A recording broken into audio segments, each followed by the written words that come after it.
A bill for an House to establish a nationwide toll-free emergency number for reporting of emergencies throughout the Federation and for related matters 2025 SB 402 second reading taken.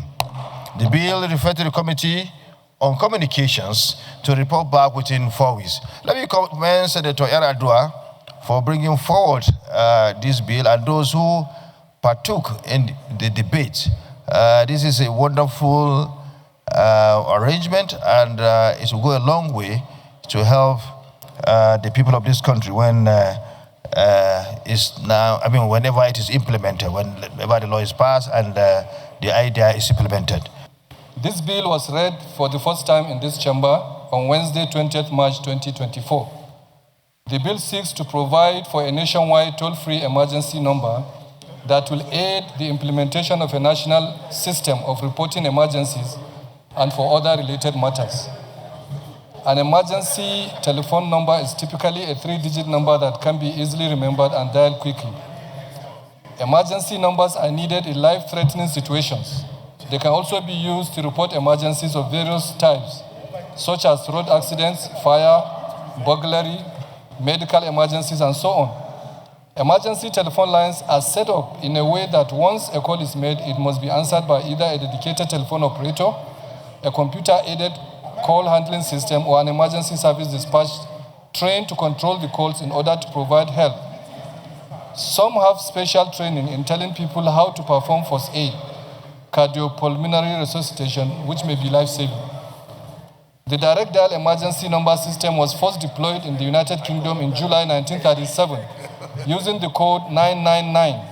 In the United States, the first emergency call using the dedicated code 911 was made in Haleyville, Alabama in 1968. India's national emergency response number on the lines of 911 became operational in 2014.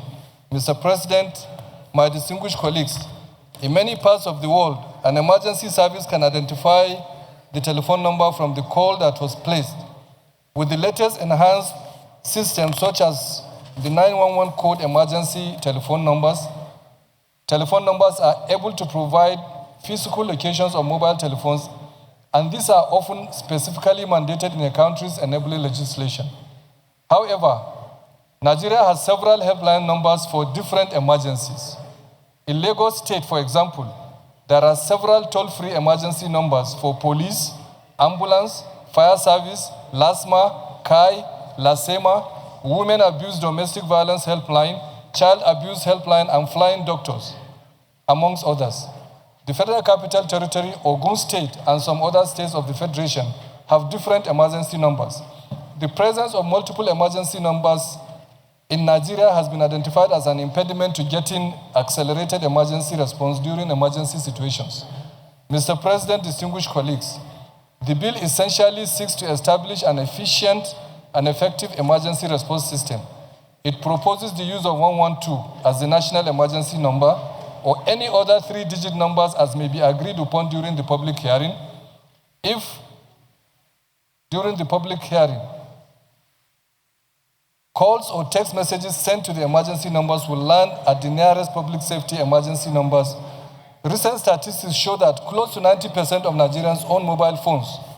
Therefore, a toll-free emergency number will go a long way in ensuring that Nigerians in distress are just a dial away from the relevant emergency institutions. The number will provide a one-stop shop for receiving distress calls from the public and dispatching the same to appropriate response agencies who will respond to the needs of callers.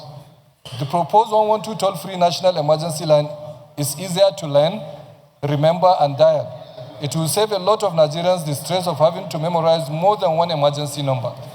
This bill clearly intervenes to facilitate the emergency response system in the country by coordinating the response numbers for effective administration and management. For this to be effectively carried out, there is a need for synergy among the Nigerian Communication Commission, other relevant government agencies, and mobile network service providers. At this critical time, this bill is needed at most. And in addition to passing this bill for the second reading, I urge my colleagues and the leadership to facilitate so that this bill will be finally passed or signed into law by Mr. President and implemented. Because one of the impediments that or challenges we are having during this heightened insecurity, is lack of proper communication or effective communication to the various affected agencies. If we do this, I think we are enhancing and we are also contributing to solving the security challenges and other related criminalities or emergencies that we are facing in the country. In view of this, I urge my colleagues to also support the second reading of this very, very important bill.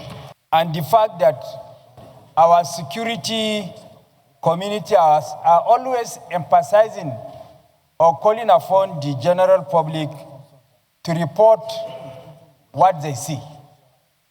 And against this background, there is a need for government to create an avenue where the public can report what they see without any let or hindrance or any encumbrance.